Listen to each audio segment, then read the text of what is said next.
Les gens viennent vous raconter. Il a pris 14 milliards. Il a pris je ne sais pas moi quoi. Vous pensez que si j'avais oublié même une épingle dans ma poche, je serais là en train de vous parler?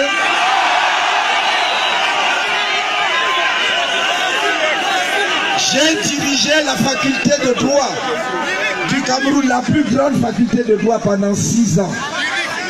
Ils ont fouillé ma gestion, ils n'ont rien trouvé. J'ai travaillé au gouvernement, ils ont fouillé ma gestion, ils n'ont rien trouvé. Je suis professeur à l'IRIT, j'ai été doyen. Je n'ai mis aucun de mes enfants, ni à l'ENAM, ni à l'IRIT, ni à l'école normale, ni à Polytechnique. Vous avez devant vous un Camerounais intègre qui aime son pays. Chaque fois qu'on a fait appel à moi, j'étais là et j'ai donné tout ce que j'avais pour mon pays. Et je continuerai à me battre à côté de vous jusqu'à la victoire. Déjà depuis, quand on prend l'Union Ekele, EDEA et tout. Le MRC m'a bluffé. Commençant par le professeur Maurice Kamto lui-même.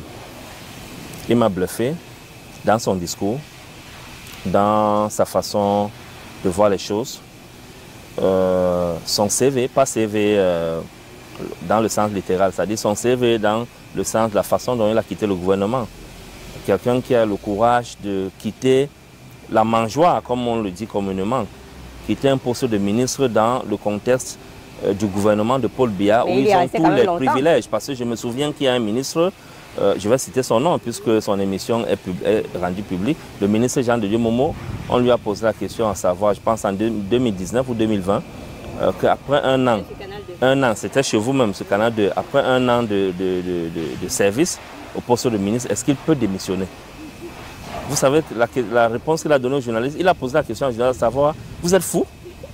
Il lui a demandé, vous êtes fou? Moi, démissionner de fonction de ministre, donc imagine ce que les gens sont capables de faire pour se maintenir au poste de ministre. Maurice Kamto a démissionné à ce poste. Il y a des ministres qui sont en fonction depuis 20 ans, il y en a qui sont en fonction depuis 30 ans et qui ont fait le tour de plusieurs ministères.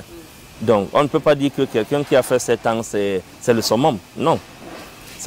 En date même, le gouvernement actuel récent, il y en a qui ont été nommés en 2013 et qui sont toujours en fonction, ça fait 12 ans. Donc avoir le courage de démissionner, d'abandonner tous les avantages qu'un ministre peut avoir dans cette république, c'est quelque chose de très salutaire. Ça m'a bluffé. Et ensuite, le projet de société du MRC, parce qu'il ne suffisait pas de me limiter sur la personne de Maurice Kamto. Je me suis intéressé de fond en comble dans le sujet, dans le projet de société. Voilà, 2 points. La personnalité du président et le projet de société. Donc, sur le projet de société, quels sont les points, au moins 2 points qui vous ont... Les réformes institutionnelles. Réforme institutionnelle, ça m'a beaucoup bluffé. Et puis aussi le pilier économique sur le projet de transformer tous les secteurs de l'activité économique c'est-à-dire que industrialiser tous les secteurs de l'activité économique et les amener à une croissance substantielle. Ça m'a bluffé. Avec les réformes économiques et les réformes institutionnelles qui sont annoncées. Donc ça m'a bluffé aussi. Et vous avez décidé donc de militer avec lui? Oui, j'ai compris que le MRC est dans la mouvance de la rupture. Et moi, je suis un homme de rupture. C'est la raison pour laquelle j'ai adhéré au MRC. Et vous avez ajouté une autre casquette à votre tête, si je peux le dire ainsi. Aujourd'hui, vous êtes auteur d'un ouvrage, La Troisième République du Cameroun. Pourquoi décider d'écrire maintenant? Je décide d'écrire tout simplement parce qu'il fallait que je laisse des traces non seulement à la génération contemporaine, la actuelle, mais aussi aux générations futures. Parce que j'estime que après près d'une décennie de militantisme, de lutte politique... Médias et pouvoir au Cameroun entre régulation, répression et résistance. À l'approche de l'élection présidentielle d'octobre 2025, les tensions entre liberté de presse, régulation institutionnelle et expression politique continue à jumeler les débats. Dans cet entrelace conflictuel, la récente suspension de l'émission Droit de réponse, fleuron du débat politique dominical sur Equinox Télévision, marque un tournant animé par le journaliste réputé Duval Fangwa.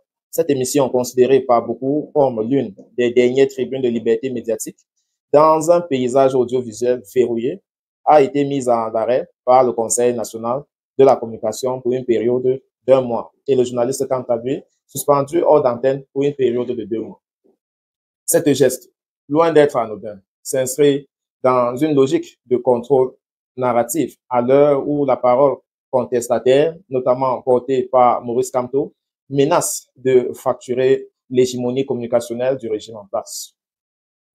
Dans les prochaines analyses qui vont suivre, on va essayer de vous donner des explications. 1. Le CNC est-elle régulateur ou censeur? La CNC, dans ses discours récents, a multiplié les avertissements à l'endroit des journalistes, blogueurs et acteurs du numérique. Son président met en garde contre les dérives, les discours de haine, la désinformation et le rôle des radios communautaires qui devraient, de leur mandat initial, si sur le papier, cette volonté de moraliser le secteur médiatique peut paraître légitime. Dans la pratique, elle se traduit souvent par des sanctions sélectives, essentiellement dirigées contre les médias critiques du pouvoir. La suspension de droit de réponse s'inscrit dans cette logique, museler un espace où l'opposition, les intellectuels et la société civile pouvaient encore se faire entendre. Le CNC, pourtant présenté comme une institution indépendante, agit en réalité comme une courroie de transmission du pouvoir exécutif. Elle sert à nettoyer l'espace public des opinions dissidentes, sous prétexte de régulation. Cette instrumentalisation de la régulation est d'autant plus préoccupante que les formations journalistiques sont insuffisantes, notamment dans les radios communautaires, et que le rôle éducatif de la CNC demeure faible au profit d'une posture répressive. 2. Duval Fangoa, une voix libre dans un paysage sous contrôle. Duval s'est imposé comme une figure du journalisme d'investigation et de débat pluraliste. Son émission Droit de réponse donne la parole à une diversité d'acteurs, y compris des voix critiques comme celle du MNC ou de la société civile engagée. Cela fait de lui une cible logique pour un pouvoir qui ne tolère plus le débat public hors de son contrôle. La suspension de son émission vise non seulement à réduire la visibilité médiatique des opposants, mais aussi à envoyer un message de peur à tous les journalistes encore indépendants.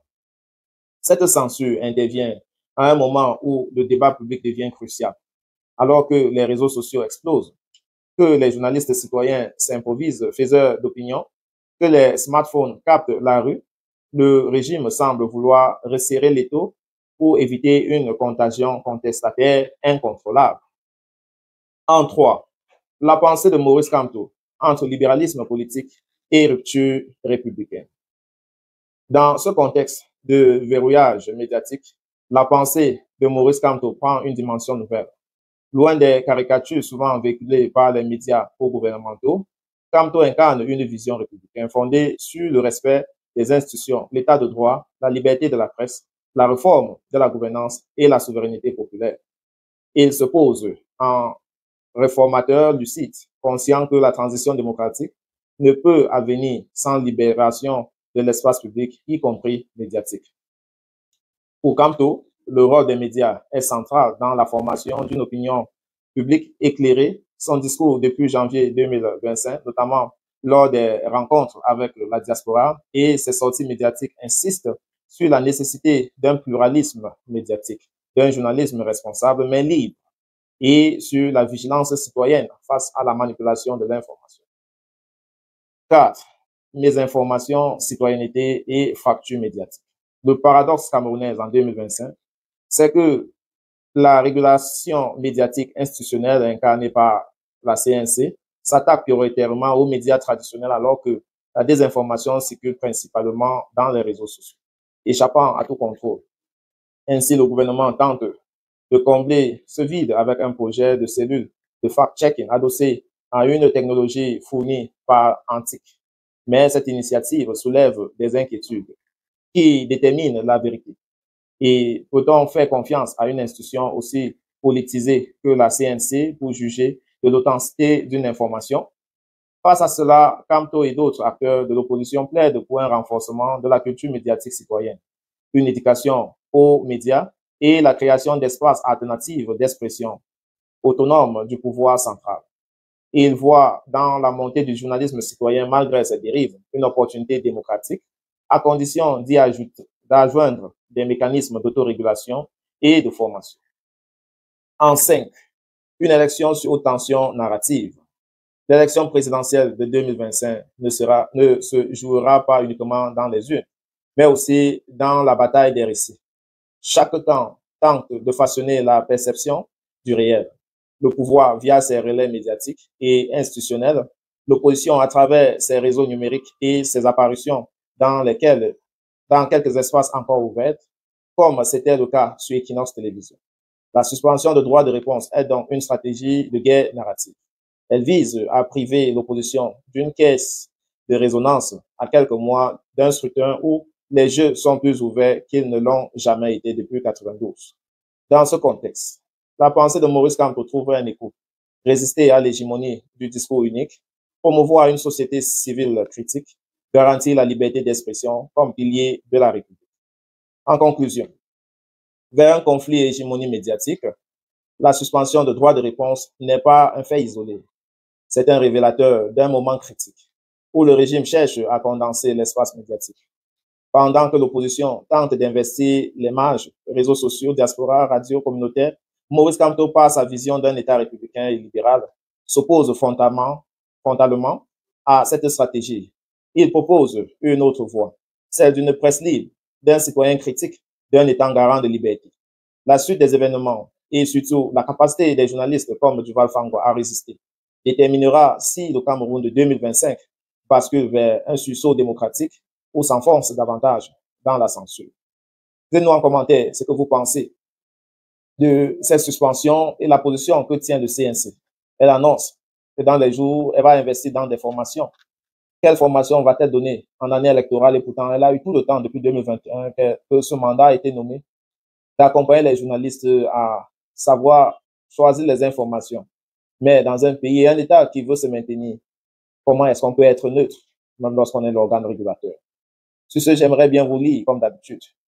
C'est toujours un plaisir. Prenez soin de vous, quoi qu'il arrive, gardez le sourire. God bless et bien le bonjour.